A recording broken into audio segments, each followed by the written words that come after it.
আল্লাহর পক্ষ থেকে হযরতে জিবরাইল আলাইহিস সালাম ডাক দিয়ে বললেন, ইয়া রাসূলুল্লাহ, ইয়া হাবিবাল্লাহ, এই অন্তিম সময় আপনি কেন এত বিচলিত হন? কি জন্য চোখের পানি ফেলা কাঁদেন? আল্লাহ রাসূল আখিরি জামানার পয়গম্বর ডাক দিয়ে বলেন, ভাই জিবরাইল, আমি তো পৃথিবীর জমিন থেকে চলে যাইব, কিন্তু আমার উম্মতের অবস্থা কি হবে? আল্লাহ রাসূলের সাহাবী হযরত আবু বকর রাদিয়াল্লাহু তাআলা আনহু ডাক দিয়ে বললেন, ইয়া রাসূলুল্লাহ, ইয়া হাবিবাল্লাহ, আপনি কোনো চিন্তা করবেন না। আল্লাহ যেহেতু আমাদের সঙ্গে আছে, আল্লাহ যেহেতু হাজির নাজির, আল্লাহ আমাদেরকে হেফাজত করবে। জোরে কান মারহাবা, আর জোরে বলেন মারহাবা। আল্লাহ রাসূল তারপরেও কাঁদে। হযরতে জিবরাইল আলাইহিস সালাম ডাক দিয়ে বললেন, ইয়া রাসূলুল্লাহ, ইয়া হাবিবাল্লাহ, যেই সমস্ত মানুষ আপনার জন্য পাগল হইবে, যেই সমস্ত মানুষ সকাল সন্ধ্যা 5 ওয়াক্ত নামাজ পড়বে, যেই সমস্ত মানুষ সকাল সন্ধ্যায় কোরআন তেলাওয়াত করবে, আপনার উপরে দরুদ শরীফ পড়বে, আপনাকে মহব্বত করবে, আপনাকে তাজিম করবে, আপনার কথা শোনার সঙ্গে সঙ্গে যেই সমস্ত মানুষ চোখের পানি ফেলা কাঁদবে, ওই সমস্ত মানুষ জান্নাতি মানুষ। কাল কিয়ামতের ময়দানে তাদের কোনো ভয় নাই, তাদের কোনো চিন্তা নাই। ওই সমস্ত মানুষগুলো আল্লাহর জান্নাতি মেহমান। দুনিয়াতে মাহফিল শোনার সঙ্গে সঙ্গে যারা ঘর বাড়ি সবকিছু রেখে মাহফিল শুনে একটা আমলে পাবন্দি হবে, ওই সমস্ত মানুষের কোনো চিন্তাই থাকবে না। জোরে কান মারহাবা, আর জোরে বলেন মারহাবা। এখন আমরা কপাল পরা মুসলমান, মাহফিল হলে নাকশিকটায়, অথচ গানের মাজমা হলে সেই জায়গায় আমরা দলবদ্ধ হয়ে চলে যাই। জোরে কান ঠিক কিনা? গতকাল উদুনিয়ার বাজারে যেই সমস্ত ফিল্টারে গান বাজনা হয়েছে, নাচ গান হয়েছে, ওই জায়গায় যারা নাচছে, যারা গান বাজনা দেখছে, যারা বেহাপুনা কাজকর্মগুলো করেছে, ওই সমস্ত মানুষের কপাল ভালো না মন্দ? জোরে কোন ভালো না মন্দ? তার কারণ ওই জায়গার থেকে যদি কোনো মানুষ বাড়িতে এসে মৃত্যুবরণ করে, বিড়ি হিসাবে ওই ব্যক্তি জাহান্নামে, এর কোনো সার্টিফিকেট লাগবে না। জোরে কোন ঠিক কিনা? আর আপনার মতন মানুষ আজকে বাড়ির থেকে মাহফিল পর্যন্ত আসবেন, আসার পরেই যদি আপনি পৃথিবীর জমিন থেকে বিদায় নিয়ে চলে যান, আল্লাহ রাসূল আখিরি জামানার পয়গম্বর বলেন, আল্লাহ কোরআনের মধ্যে ইরশাদ করেছেন, ওই মানুষটা হলো জান্নাতি মানুষ। জোরে কোন সুবহান। অথচ মাহফিল হলে আমাদের চিন্তা ভাবনা এসে যায়, বিভিন্ন রকম কাজকর্মের অজুহাত দেখায়, রাস্তায় বসে থাকি, টেলিভিশনের মাধ্যমে বসে থাকি, এরকম রাস্তায় বসে থাকি, বাড়ির থেকে চিন্তা ভাবনা করি মাহফিলে যাওয়ার দরকার নাই। তার কারণ বাড়ির থেকেই তা আওয়াজ শোনা যায়। জোরে কোন ঠিক কিনা? একটা লোক এইরকম পৃথিবীর বুকে, এই ব্যক্তিটার অনেক সম্পদ, অর্থ করি, টাকা পয়সা অনেক কিছু করেছিল। মৃত্যুর সময় ওনার 5টা সন্তানকে ডাক দিয়ে বলতেছেন, বেটা, আমি যে অর্থ করি করেছি, আমি যেভাবে কামাই করেছি, আসলে আল্লাহর জান্নাতে তো যাইতে পারবো না, আমার তো নিশ্চিত জাহান্নামে যাইবে। তবে তোমাদের একটা কাজ কথা বলে যায়, যে কাজটা তোমাদেরকে করতে হবে। কাজগুলো কি? যে আমি যখন মারা যাইব, আমাকে মাটি দেওয়ার দরকার নাই, আমাকে কি করবা? আমার লাশটা সুন্দর করে পোড়াইবা, পোড়ানোর পরে যে ছাইগুলো হবে, এই ছাই কিছু বাতাসের ভিতরে উড়াইয়া দিবা, আর কিছু ছাই সমুদ্রের পানিতে ভাসায়া দিবা। সন্তানগুলো ডাক দিয়ে বলতেছেন, আব্বা, এই কাজ করব কেন? আমরা তো আপনাকে দাফন কাফন সুন্দর করে করাইয়া মাটির ভিতরে আপনাকে রেখে দিয়ে আসবো, আপনার জন্য দোয়া করব। এই মুরব্বী ডাক দিয়ে বলতেছেন, বাবা, আমি আসলে আমার যে সম্পদগুলো করেছি, অর্থ টাকা পয়সা যা আধিপত্যের যা কিছু করেছি, এগুলো কোনো কিছুই তো আমি আসলে সৎভাবে কামাই করি নাই, সব কিছু অসৎভাবে কামাই করেছি। আমি যে জান্নাতে যাব না এটা নিশ্চিত। অতএব তোমরা এই কাজটা করবা, যেন আমার এই চামড়া পশম যা কিছু আছে, হাড় হাড্ডিগুলো আছে, সব কিছু গুঁড়ো করে বাতাসের সঙ্গে ভাসায় দিবা। আমি যেন একত্র হইতে না পারি, আল্লাহ যেন আমাকে শাস্তি দিতে না পারে। জোরে কর নাউজুবিল্লাহ। আচ্ছা বলেন, পানির ভিতরে কে যেখানে লুকায় থাকো না কেন, আপনাকে আমাকে সেই জায়গার থেকে আল্লাহ জীবিত করতে পারে কি পারে না? জোরে কর পারে কি পারে না? এই ব্যক্তি যখন এই কথা বলেছেন, আল্লাহর বান্দা যখন মারা যায়, সন্তানগুলো বাবার নসিহতটা পালন করার জন্য তাহাকে পোড়ানো হলো। পোড়ানোর পরে ছাইগুলো যা আছে সব বাতাসে ভাসিয়ে দিলেন, বাতাসে উড়ায় দিলেন, আর সমুদ্রের পানির মধ্যে ভাসায় দিলেন। ওই ব্যক্তিকে যখন মারা যায় কিছুক্ষণ পরে আল্লাহ একত্রিত করে তার রূহকে জিজ্ঞাসা করতেছে, হে যুবক, হে মুরব্বী, আল্লাহর পক্ষ থেকে ফেরেশতারা ঘোষণা করতেছেন, বলতেছেন সহব জল শুরু হয়ে গেছে, যে তুমি এই কাজটা কেন করলে?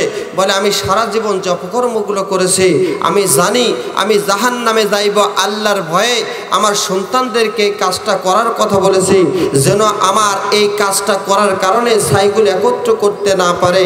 আল্লাহ তো সব একত্র করলো। আল্লাহ রাব্বুল আলামিন ডাক দিয়ে ফেরেশতাদেরকে ডাক দিয়ে বলতেছেন, ফেরেশতা, যেহেতু মরণের ভয় অন্তরের মধ্যে এসে যখন এই কাজটা করেছো, অতএব জান্নাতের হাওয়া তার গায়ে লাগিয়ে দাও। জোরে কোন সুবহান। আল্লাহর ভয় আমাদের অন্তরের মধ্যে থাকতে হবে। জোরে কোন ঠিক কিনা?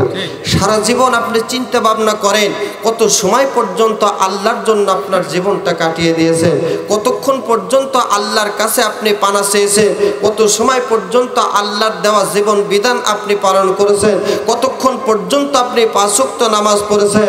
নামাজ মসজিদে পড়ার পরেই দুনিয়ার চিন্তা আমরা করি। জোরে কোন ঠিক কিনা? এই দুনিয়া আমাদের সঙ্গে যাবে।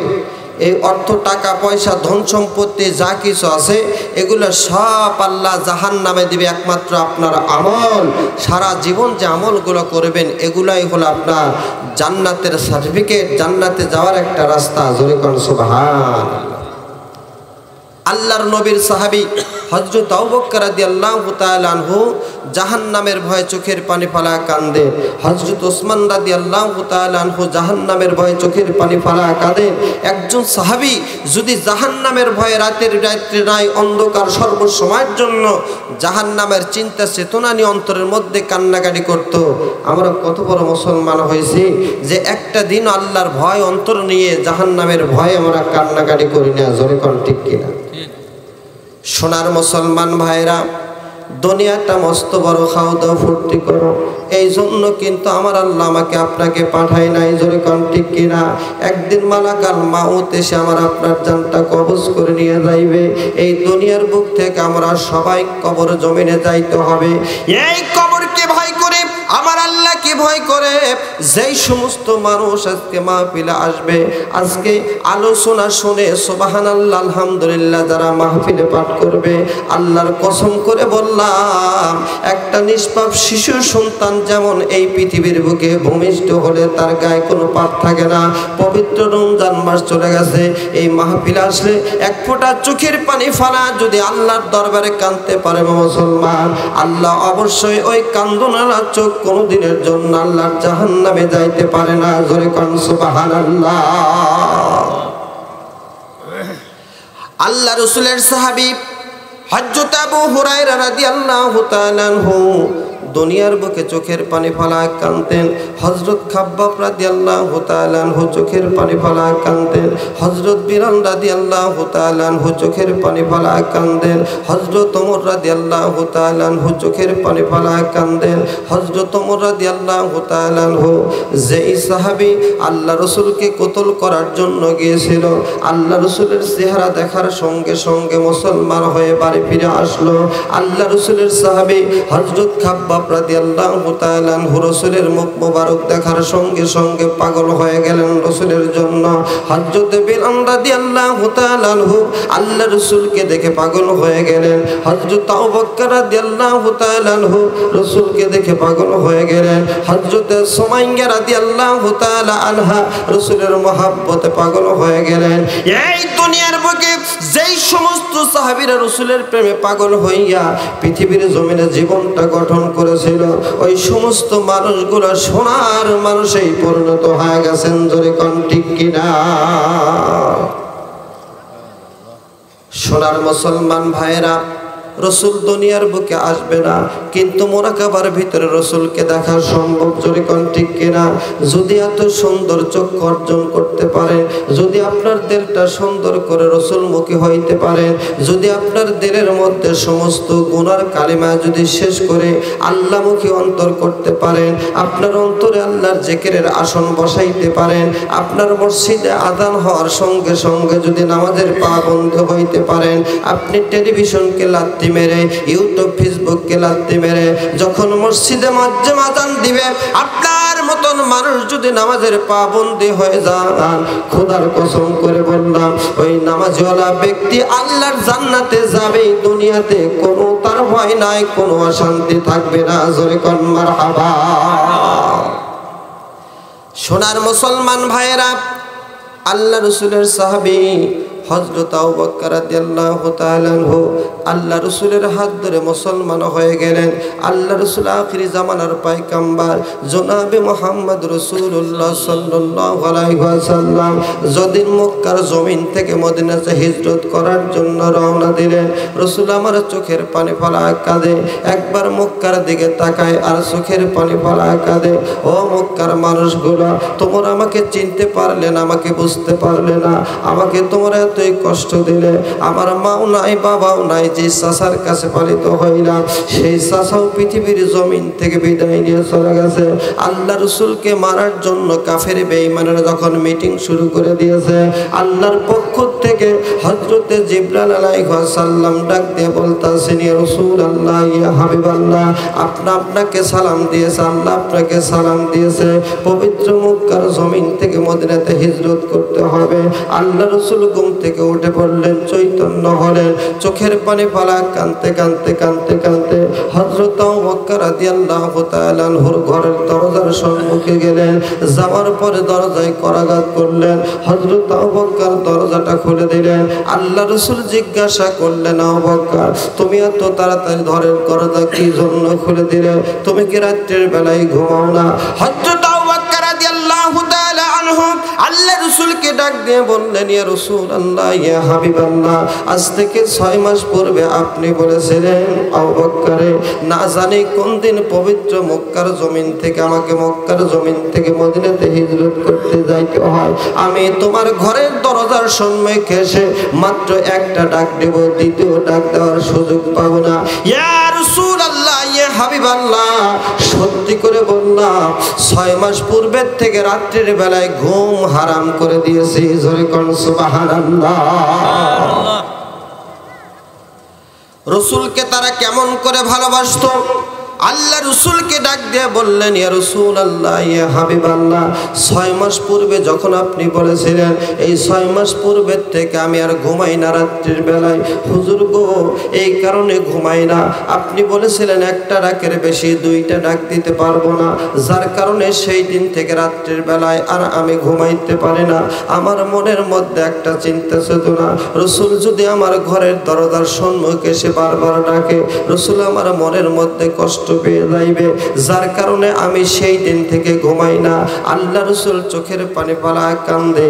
আল্লাহ রাসূলের সাহাবী হযরত আবু বকর রাদিয়াল্লাহু তাআলা আনহু ডাক দিয়ে বললেন, ইয়া রাসূলুল্লাহ, ইয়া হাবিবাল্লাহ, আপনি কেন কান্দেন? বলে, তুমি যখন রাত্রির বেলায় ঘুমাও না কথাটা বলছো, সঙ্গে সঙ্গে আমার খাদিজাতুল কুবরার কথা মনে পড়ে গেছে। আমি যখন কোন জায়গা থেকে বাড়ির মধ্যে আসতাম, ঘরের দরজার সম্মুখে যখন জায়গা ডাক দিতাম, ডাক দেওয়ার সঙ্গে সঙ্গে আমার খাদিজা ঘরের দরজাটা খুলে দিয়ে বলতাম, খাদিজা রে, তুমি কি রাত্রির বেলায় ঘুমাও না? খাদিজা ডাক দিয়ে বলতি, ইয়া রাসূলুল্লাহ, ইয়া হাবিবাল্লাহ, আপনার জন্য ঘর সংসার সমস্ত অর্থবিত্ত টাকা পয়সা সব কিছু ব্যয় করেছে হুজুর গো, আপনার যেন কষ্ট না হয়। আপনার কাছে যত স্বাদ পেয়েছি পৃথিবীর কোনো মানুষের কাছে এত স্বাদ পাওয়া যাইবে না, যার কারণে রাত্রির বেলায় আপনার কষ্ট হবে দেখে আমি নিজেই ঘুমাই না। জোরে কোন সুবহানাল্লাহ। আল্লাহুম্মা সাল্লি আলা সাইয়্যিদিনা, টাকাগুলো দিয়ে শুধু কাগজটা সিলিপ করে ওয়া আলা আলি সাইয়্যিদিনা মাওলানা। মাটির পিঞ্জিরা ভাঙ্গিয়া সুরিয়া, একদিন তো যাবে ময়না সারিয়া সারিয়া। জোরে কোন ঠিক কিনা? ছেলে বিয়ে আসিয়া পাশেতে বসিয়া, ছেলে মেয়ে আসিয়া পাশেতে বসিয়া কাঁদবে কোরআন চোখের পানি ফালাইয়া ফালাইয়া মাটি হীরা পিঞ্জিরা ভাঙ্গিয়া সরিয়া একদিন তো যাবে ময়না সারিয়া সারিয়া আল্লাহুম্মা সাল্লি আলা সাইয়্যিদিনা মাওলানা মুহাম্মদ ওয়া আলা আলি সাইয়্যিদিনা মাওলানা গভীর মনোযোগ দিয়ে শুনতে হবে, যেহেতু রাসূলের সম্মান সম্পর্কে হযরত আবু বকর রাদিয়াল্লাহু তাআলা আনহু রাসূলকে কত ভালোবাসতো, হযরত আবু বকর রাদিয়াল্লাহু তাআলা আনহু রাসূলকে কতই বা মহব্বত করত। রাসূলকে কিভাবে ভালোবাসতে হলে রাসূলের মহব্বত অন্তরের মধ্যে স্থাপন হইতে হবে। হযরত আবু বকর রাদিয়াল্লাহু তাআলা আনহু আল্লাহ রাসূলকে ডাক দিয়ে বললেন, ইয়া রাসূলুল্লাহ, ইয়া হাবিবাল্লাহ, এখন দেরি করে আমাদের ঠিক হবে না, তাড়াতাড়ি চলেন, আমরা এখান থেকে চলে যাইব। কিছুক্ষণ পরে কাফের বেঈমানেরা খুঁজতে খুঁজতে প্রথমে আমার বাড়িতে চলে আসবে। আল্লাহ রাসূলের সাহাবী হযরত আবু বকর রাদিয়াল্লাহু তাআলা আনহুকে সঙ্গে নিয়ে আল্লাহ রাসূল যখন মদিনার পথের দিকে রওনা হলো, যাইতে যাইতে যাইতে যাইতে বাজার একটা গুহার ভিতরে আশ্রয় গ্রহণ করেছিল। সেই গুহার ভিতরে আল্লাহ রাসূল আখিরি জামানার পয়গম্বর অবস্থান করতেছিলেন।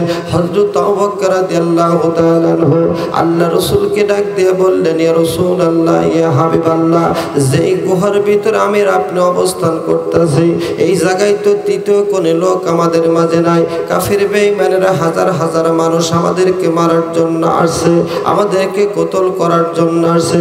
গুহার ভিতরে দ্বিতীয় তো কোনো রাস্তা নাই, আমরা কোথা থেকে কোন জায়গায় যাই পালাইব? যদি সত্যি সত্যি কাফির বেঈমানরা আমাদেরকে আঘাত করার জন্য চলে আসে, তাহলে কোথায় গিয়ে আমরা দাঁড়াইব, কোন জায়গায় যাইব? আল্লাহ রাসূল ডাক দিয়ে বললেন, আবু বকর, চিন্তার কোনো কারণ নাই, যেহেতু আমি আর তুমি এই জায়গায় অবস্থান করছি, আমাদের মালিক আমাদের সঙ্গে আছে, তৃতীয় ব্যক্তি আমার আল্লাহ। আল্লাহ রাসূলকে আবার ডাক দিয়ে বললেন, ইয়া রাসূলুল্লাহ, ইয়া হাবিবাল্লাহ, গুহার ভিতর দিয়ে যদি কাফের বেঈমানরা আমাদের খোঁজার জন্য প্রবেশ করে, তাহলে কোন দিকে আমরা অবস্থান করব? আল্লাহ রাসূল ডাক দিয়ে বললেন, আবু বকর, চিন্তার কোনো কারণ নাই, যখন কাফের বেঈমানরা এই গুহার ভিতর দিয়ে যখন আসতে শুরু করবে, আমি আর তুমি পশ্চিম দিকে রওনা দিয়ে চলে যাইব। জোরে কোন সুবহানাল্লাহ। আসলে গুহায় কি দ্বিতীয় কোনো রাস্তা আছে? জোরে কোন আছে? দ্বিতীয় কোনো রাস্তা নাই। হাজী সাহেবরা রাসূল যেই জায়গায় অবস্থান করেছিল, অবশ্যই সেই জায়গা সম্পর্কে তারা বেশ অবগত আছে। ওই গুহার ভিতরে অবস্থান করার পরে দ্বিতীয় কোনো রাস্তা নাই। অথচ আল্লাহ রাসূল আখিরি জামানার পয়গম্বর জনাবে মুহাম্মদ রাসূলুল্লাহ সাল্লাল্লাহু আলাইহি ওয়াসাল্লাম হযরত আবু বকর রাদিয়াল্লাহু তাআলা আনহুকে বললেন, আবু বকর রে, কাফেররা সত্যি যদি গুহার ভিতরে প্রবেশ করে, আমি তোমাকে সঙ্গে করে নিয়ে পশ্চিম দিকে রওনা দিয়ে চলে যাইব। হযরত আবু বকরের মনের মধ্যে একটা খটকা লেগে গেল, চিন্তা এসে গেল। আল্লাহ রাসূল যখন ঘুমিয়ে গেলেন, হযরত আবু বকর রাদিয়াল্লাহু তাআলা আনহু রাসূলকে পাহারা দেওয়ার জন্য যখন বসে থেকে চিন্তা ভাবনা করতেছে, রাসূল যেহেতু বলেছে এই জায়গাতে পশ্চিম দিকে আমি তোমাকে সঙ্গে করে নিয়ে যাইব, এই চিন্তা চেতনার মধ্যে গভীরভাবে সে ডুব দিয়েছে। হযরত আবু বকর রাদিয়াল্লাহু তাআলা আনহু মনে মনে চিন্তা ভাবনা করছে, রাসূল ঘুমায়, আমি চেতন থেকে আল্লাহর মুরাকাবার ভিতরে জীবনটা কাটিয়ে দেব। হযরত আবু বকর রাদিয়াল্লাহু তাআলা আনহু গভীর রজনীতে এরকম ভাবে অন্ধকারের গুহার ভিতরে মুরাকাবার ভিতরে যখন ঢুক দিলেন, আল্লাহর নামের জিকির শুরু করে দিলেন। জিকির করতে করতে করতে করতে আল্লাহর কাছে সিজদায় দাঁড়িয়ে ফরিয়াদ করতে লাগলেন, আল্লাহ গো, তোমার হাবিব, তোমার বন্ধু যেহেতু বলেছে আমাকে সঙ্গে করে পশ্চিম দিকে রওনা দেব, আল্লাহ সেই রওনা দেওয়ার কথাটা আমার অন্তরের মধ্যে ঘাতিছে, আমি একবারের জন্য জানতে চাই রাসূল এই কথা কি জন্য বলল? জোরে কোন সুবহানাল্লাহ। হযরত আবু বকর রাদিয়াল্লাহু তাআলা আনহু ঘুমিয়ে গেলেন। কিছুক্ষণ পরে স্বপ্নের মধ্যে হযরত আবু বকর রাদিয়াল্লাহু তাআলা আনহু লক্ষ্য করে দেখলেন উনি আল্লাহ রসুল যেহেতু এই ডান হস্ত উত্তোলন করে পশ্চিম দিকে ইশারা আঙ্গুল দিয়ে বলতে এই দিকে চলে যাইব। হযরত আবু বকর মুরাকাবার ভিতরে যখন চোখ বন্ধ করে উনি এক পা দু পা করে অগ্রসর হচ্ছে, রসুল যেই দিকে ইশারা করেছে ওই দিকে একটা রাস্তার দিকে নিশানা স্বপ্নের মধ্যে দৌড় দিচ্ছে। অনেক দূর যাইতে যাইতে যাইতে যাইতে যখন চোখখানা স্বপ্নের মধ্যে দেখলেন যে একটা সমুদ্র রাস্তা হয়ে গেছে, ওই রাস্তার ভিতরে চতুর্পাশ থেকে সুন্দর ফুলে সুগ্রানের ব্যবস্থা হয়ে আছে, সমুদ্রের ভিতরে দিয়ে লাল গালিচের একটা পর্দা বিছানা পারা আছে।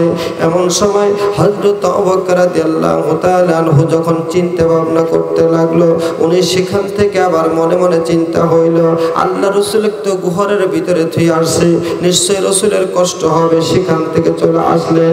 আসার সঙ্গে সঙ্গে যখন স্বপ্ন ভেঙে গেল, রসুল আবু বকরকে দেখে চোখের পানি ফেলা কান্দে আর মুস্কি মুস্কি হাসে।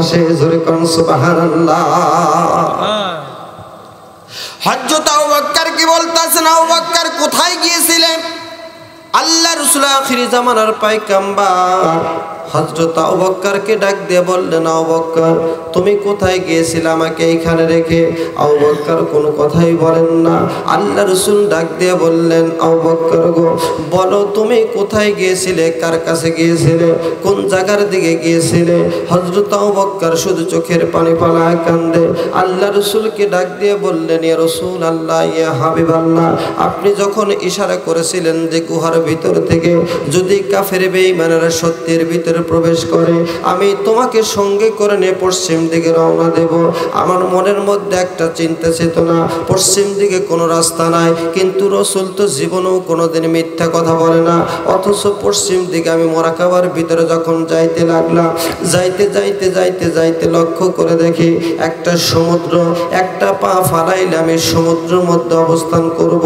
আমি যখন সমুদ্রের মধ্যে অবস্থান করার পরিপ্রেক্ষিতে চিন্তা হলো আমার রসুল তো ঘুমিয়ে আছে, আমি যদি এখানে পা দেই রসুলের হয়তো কষ্ট হবে। আমি সেখান থেকে ঘুম ভেঙে গেল, চলে আসলাম আপনার কাছে। ইয়া রাসূলুল্লাহ, ইয়া হাবিবাল্লাহ, আপনি বলেন সমুদ্রের রাস্তার ভিতরের অবস্থা সম্পর্কে আপনি একবারের জন্য আমাকে বলে দেন। আল্লাহ রাসূল আখিরি জামানার পায়গাম্বার জনাবে মুহাম্মদ রাসূলুল্লাহ সাল্লাল্লাহু আলাইহি ওয়াসাল্লাম ডাক দিয়ে বললেন, আবু বকর যখন আমি হাতের ইশারা করেছি, করার সঙ্গে সঙ্গে আল্লাহ রাব্বুল আলামিন জান্নাতের বিছানা বিছায়া দিয়েছে। সত্যি যদি কাফেররা প্রবেশ করত আমি তোমাকে সঙ্গে করে নিয়ে যখন চলে যাইতাম, বলার সাথে সাথে আল্লাহ সমুদ্রের ভিতরে দিয়ে জান্নাতের রাস্তার ব্যবস্থা করে দিয়েছে। জোরে কোন মারহাবা। আবু বকর তুমি যখন চলে গেলে আমি যাইতে পারলাম না, তার কারণ হলো আমি যদি এখান থেকে চলে যাই আমার সাহাবীদের কি অবস্থা হবে, আমাদের সাহাবের কষ্ট হবে, আমার সাহাবীরা নবী হারা হইয়া যাইবে, আমার সাহাবীরা নবীকে পাইবে না। আমি যেহেতু মক্কার জমিন থেকে মদিনাতে হিজরত করেছি, আল্লাহর কাছে চোখের পানি ফেলা কাঁদলাম আর বললাম, আল্লাহ গো কাফেররা যদি এখানে কতল করে ফেলে তারপরও এইখান থেকে এক পাও যাইব না। আর আমি বলার সঙ্গে সঙ্গে আল্লাহ আমাকে নেওয়ার জন্য জান্নাতি রাস্তার ব্যবস্থা করে দিয়েছে। জোরে কোন মারহাবা। আল্লাহ হুম্মা সাল্লি আলা সাইয়্যিদিনা মাওলানা মুহাম্মদ ওয়া আলা আলিহি সাইয়্যিদিনা মাওলানা। আজ না হয় কাল তুমি যাইবা কবরে, যাওয়ার সময় দেখবে চেয়ে গো তোমার সবই রইবে পরে, যাওয়ার সময় দেখবে চেয়ে গো। জোরে কোন ঠিক কিনা? আজ না হয় কাল তুমি যাইবা কবরে, যাওয়ার সময় দেখবে চেয়ে গো তোমার সবই রইবে পরে, যাওয়ার সময় দেখবে চেয়ে গো। দাদা গেছেন, বাবা গেছেন, কেউ আসে নাই ফিরে, এমনি ভাবে যাইতে হবে গো। এ ভাই জগৎ সংসার ছেড়ে এমনি ভাবে যাইতে হবে গো। আল্লাহুম্মা সাল্লি على سيدنا مولانا محمد ওয়া আলা আলি সাইয়্যিদিনা